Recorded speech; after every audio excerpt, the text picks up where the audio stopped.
Hey, good morning. Happy Sunday. Happy May. I am shooting this video live, meaning I am not pre-recording. So the day I filmed it is the day it's going up. But anyway, welcome to this little budget where we save for the big things in life on a little budget.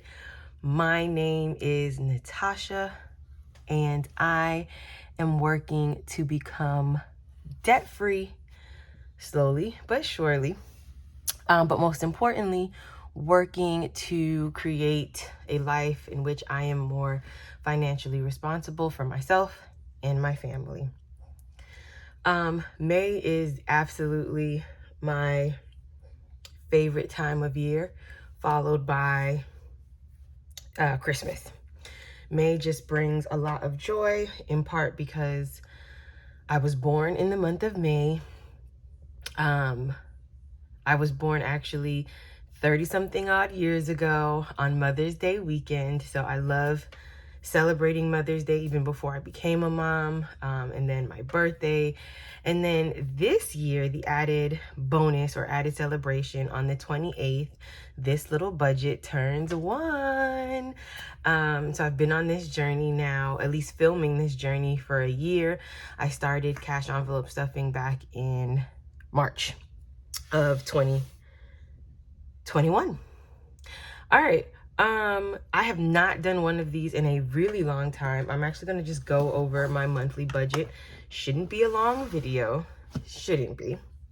So this is my Erin Condren monthly planner. And so here, I just prefer this calendar spread more than I do in the elevated life code for some reason. And so here, as you can see, I just have everything sort of scaled out. Like, oh, I have a paint party today at 4. I have my pregnancy stickers. And so tomorrow, Monday, I will be 33 weeks, which means I will have 6 weeks left until baby Bud makes his entry into the world, God's willing. I am an educator. I do take Teacher Appreciation Day very seriously. I'm working on getting my daughter's teachers some things. Cinco de Mayo. I have all of my 52-week challenge stickers here. Make sure I'm still recording. Yes. Excuse me. I've completed 19 already, and I've also completed 22. So for this month, I really just have to hit 20 and 21. My little note to myself, which I've already taken care of because I bought my, bought my Mother's Day cards already, and I just need to drop them in the mail. Mother's Day, I have my doctor's appointment listed, my hair appointment, and I put the cost just because it's money related and I want to know what I need to be able to either pull from my sinking funds or my buffer if need be. Of course, the 13th is my birthday, and it's payday because the 15th falls on a Sunday, so it defaults to that Friday or maybe the Saturday, but I do believe it'll default to that Friday, so I'm super excited that it is my birthday and I do get paid. So yeah, I do not anticipate receiving a YouTube paycheck. I definitely did not end April meeting my $100 buffer. I wasn't even at half, but I think it was like $40-something. So thank you all for those of you who've watched my videos. I know April, I really wasn't around filming too much, but I am trying to get back into the swing of things because after this month, I will be probably taking a short, medium-ish length break because baby Bud will be here next month. So this is the spread. As more things come up, particularly that require appointments or that is budget related, I will add it to this calendar spread. And then of course, any notes that I make them here. And I just keep any money notes here and things of that nature. All right, so let's get into the monthly budget.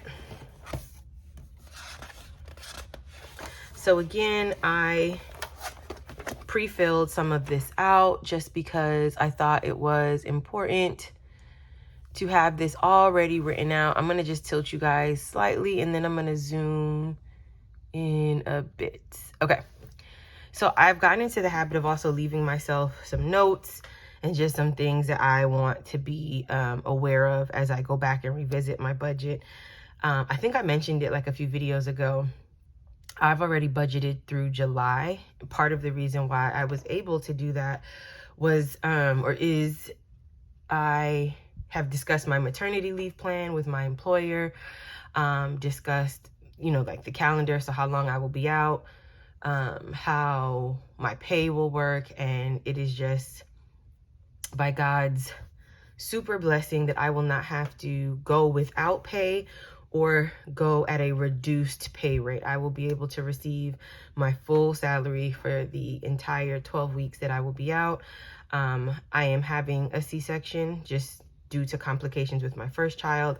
I'm just going to go ahead and have a C-section. So that's my 8 weeks that is covered by my employer. And then for the remaining 4 weeks, I am going to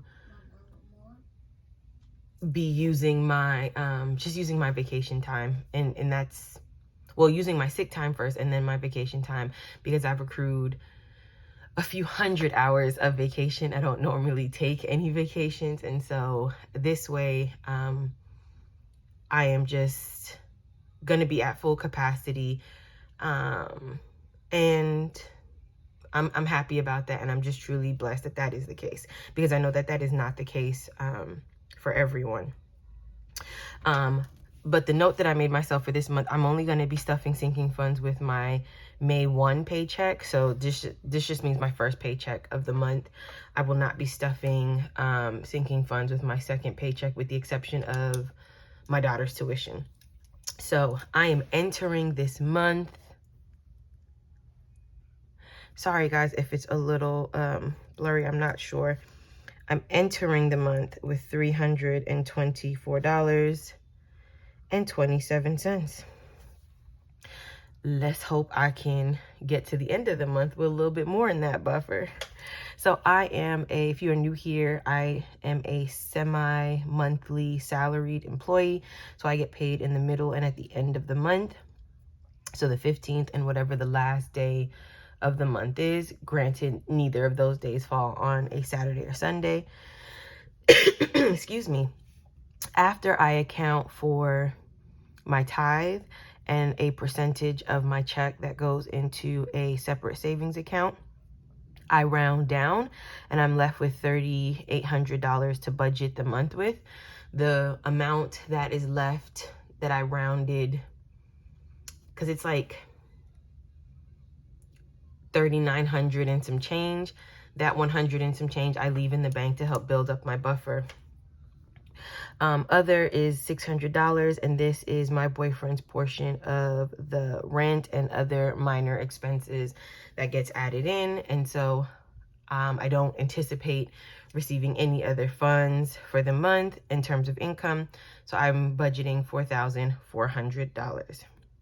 So everything has to be able to come from this without going over.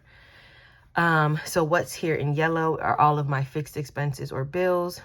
The numbers next to it, well, it's either a 2, a 1, or both, meaning indicating which check that I use to pay for those things. So if it's a 2, it's the last paycheck of the month. If it's a 1, it's the first paycheck I receive for the month. And if it is B, meaning I pay from both, and I need to be able to account for whatever that split is when I budget out my paycheck. So for rent, this is an increase from last month. So $10.81, this is in April. When I renewed, we had an increase of about $80 something, or a little bit more than that. I'm not even sure. We can look. Let's see what this increase is. $11.57 minus $10.81. It's $76. So I just rounded up to say about $80, an increase of about $80. So this is to pay for the month of June. So rent has gone up. Car is $460. And these things, do not fluctuate. They stay the same. My car insurance is like $127 and some change. I just round up just for the sake of not wanting to deal with change anymore. My city, I budgeted $325. The actual amount is $319.65. So this was about $6 and some change more from that $312 that was my April payment.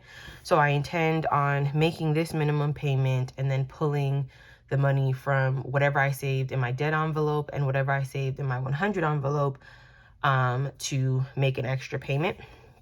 My subscriptions are $69.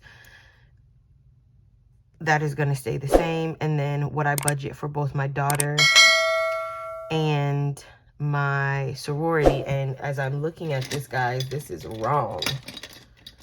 So I'm going to get the whiteout. Real-time correction. 25 is just the budgeted amount for one paycheck. I pay this twice. And so this is 50. And these stay the same. They do not fluctuate.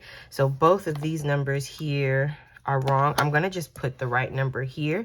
So let's go ahead and tally this up. So I have 1157 plus 460 plus 128 plus 319.65 plus 69 plus 50 plus 50. And so this actually takes me to 22. I'm going to go 34 because of that 65 cents. So 22.34, which if I go 4,400 minus 22.34, I am left with 21.66. Still not bad, but I'm glad I caught that.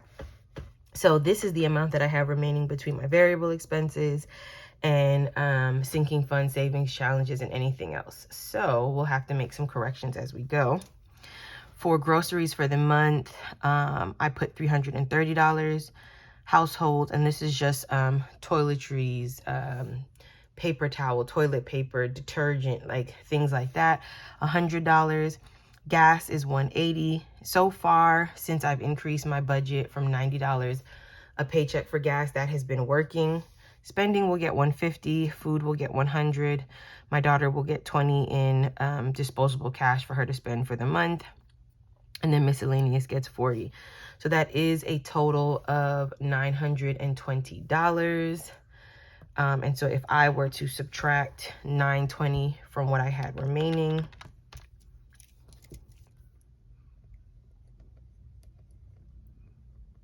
I actually have $12.46 left.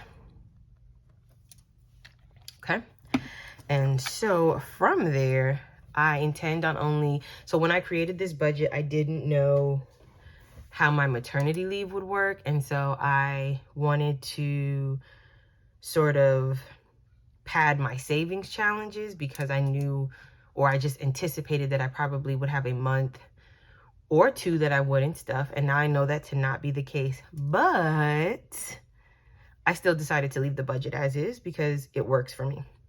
So for sinking funds, I'm putting $425 for the month. And again, I'm only stuffing from one paycheck. For my savings challenges for the entire month, the goal is to put $766. And that doesn't include if there's any rollover. So this could be more, it could be just the exact amount. And then it's saying the account buffer is $100, but see, this does no longer equates to $12.91. So if we go here, 425, 766. So I'm at 1246 minus 425. So that leaves me with 821 minus 766, and that leaves me with $55. So the actual account buffer would be 55 for a total of 1246. And that leaves me with nothing for a zero-based budget. And something that I tell myself quite often as a reminder for me, and maybe a reminder for you, is that a zero-based budget does not mean I have $0 left. It simply just means that every dollar that has come in has a job, and that it has to do its job before it can leave out, if it can leave out of my account. Now, so this is the monthly budget. Things do come up, things do change. So we shall see, but this is ideally what I would like to stick to, so that, one, my bills are paid, two, I have the money for my variable expenses, and I can put money towards my sinking funds, put money in my savings challenge, as well as leave a buffer of about $55. Of course, it's going to be just a little bit more because I rounded my income down, so that if something comes up, or if I have to use my debit card for a purchase, I'm absolutely able to do that. If you have watched the video up until this point, please leave me the flower bouquet emoji. Yeah, leave me the flower bouquet emoji so that I can enter you in to win a $25 Etsy gift card. This will be one of the first giveaways that I have this month. Yeah. So leave me an emoji with the flower bouquet, or any flower emoji, so that I can enter you in for a giveaway. I think I'm going to close the giveaway Thursday, May 5th, and announce the giveaway winner on the 6th. I'll announce it on both my Instagram and my community post. Just remember, you have to be 18 years or older. You have to be publicly subscribed to this video. Please like this video and comment a flower bouquet emoji or a flower emoji in the comments below. Well, guys, thanks for joining me to go over my monthly budget. And until next time, bye, Budget Buds.